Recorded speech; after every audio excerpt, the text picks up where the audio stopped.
మన కర్నూలు పార్లమెంట్ అంటేనే బీసీల పార్లమెంట్. వాస్తవంగా మీరు బాగా, నేను ఎందుకంటే ఇప్పటికే మీటింగ్ అయిపోయింది కాబట్టి నేను 3 అంశాలు మాత్రం చెప్పాను. మన కర్నూలు పార్లమెంట్ అంటే బీసీల పార్లమెంట్.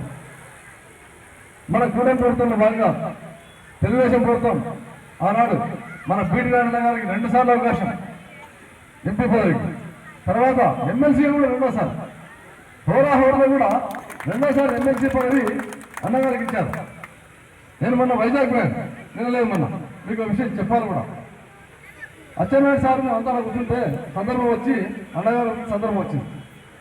ఇంత హోరాహోరలో కూడా మా జిల్లాకి ఎమ్మెల్సీ ఇచ్చిన చాలా ధన్యవాదాలు సార్. నేను మళ్ళీ ఏదో గుర్తొచ్చింది అన్నగారు చెప్తే అక్కడ సార్కి ముఖ్యమంత్రి జైల్లో ఉన్నప్పుడు ఆ సందర్భంలో సార్తో కమ్యూనికేషన్ చేసింది మన బీసీ నాయకులటువంటి బీటీ అన్న గారు. వాస్తవం వచ్చి బయట చేరవేసేవాళ్ళని చెప్పేసి ఆవిడ సందర్భం వచ్చి అంటే మన బీసీలో కూడా ఒక వాల్మీకి సోదరుడు మన జిల్లా నుంచి ఆ స్థాయికి పోయి చంద్రబాబు నాయుడు గారికి ఒక నాలుగలాగా అటువంటి కష్టకాలంలో పక్కన పెట్టినంటే అన్నగారి యొక్క గొప్పతనం, అన్నగారి పార్టీకి ఉన్నటువంటి.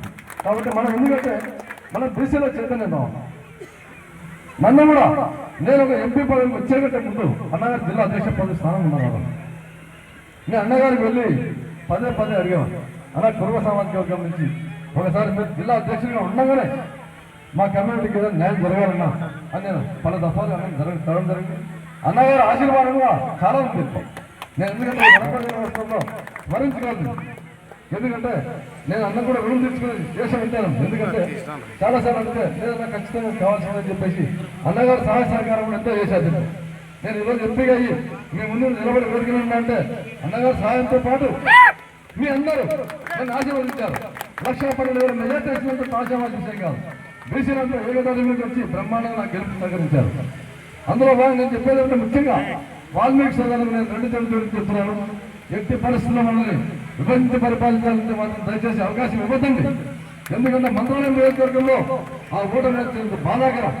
ఎందుకంటే మంత్రాలయం అంటే మీకు తెలుసు ఆల్రెడీ వాల్మీకి అత్యధిక మెజార్టీ ఉన్నాం, దాదాపు 20,000 మెజార్టీ, పురవలో 35,000. ఇంత కమ్యూనిటీ పెట్టుకుని మనం బీసీ ఓట్ బ్యాంక్ పెట్టుకొని మనం ఓటమి చెందామంటే చాలా బాధాకరం.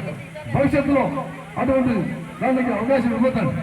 అంతేగాక నాకు ఈ స్థలం విషయంలో ఎంపీకి గెలిచిన తర్వాత మన వాల్మీకి సోదరులు వచ్చి అనేక మా స్థలం ఉన్నాడా ఇది ఎక్కడైనా కబ్జాకు వెళ్తుందామని చెప్పేసి చాలా బాధపడ్డారు. అందరూ వచ్చి ఇదే స్థలం గురించి ఈరోజు రూపాయలు కొనుక్కోమని వచ్చాను కాబట్టి చెప్తున్నాను. ఈ కమ్యూనిటీ హాల్ కోసం కూడా మనం వాల్మీకి సోదరుల కోసం 25 లక్షల రూపాయలు ఇస్తాం కూడా మీరు ఎప్పుడైనా అండి నేను దానికి సంబంధించిన తాలూకొని నేను ఏర్పాటు చేసేసి మీకు హ్యాండ్ ఓవర్ చేస్తాను చెప్పేసి ఈ 25 లక్షల రూపాయలతో మనకు సరిపోదు. ఈ 25 లక్షల రూపాయలతో సరిపోదు. తర్వాత దాన్ని ఏం చేయాలని కూడా అవసరమైతే మా సోదరులు రాజ్యసభ సభ్యులు ఎవరు ఉంటారు వాళ్ళ దగ్గర నుంచి నేను వేడుకొని కానీ ప్రాధాన్యపడి కానీ రాజ్యసభ నిధులు కూడా తీసుకొచ్చేదానికి నేను ఖచ్చితంగా వాల్మీకి వేయడం మాత్రం ఖచ్చితంగా బ్రహ్మాండంగా కర్నూలు జిల్లాలోనే లేని విధంగా అటువంటి విధంగా కట్టేదని కూడా నా వంతు సహాయ సహకారాలు చేస్తానని చెప్పి చేస్తా ఉన్నాను. నేను చివరిగా చెప్పేది అందరికీ ఒకటి, మనం బీసీల్లో మనం అంతా వెనుకబడ్డ వర్గం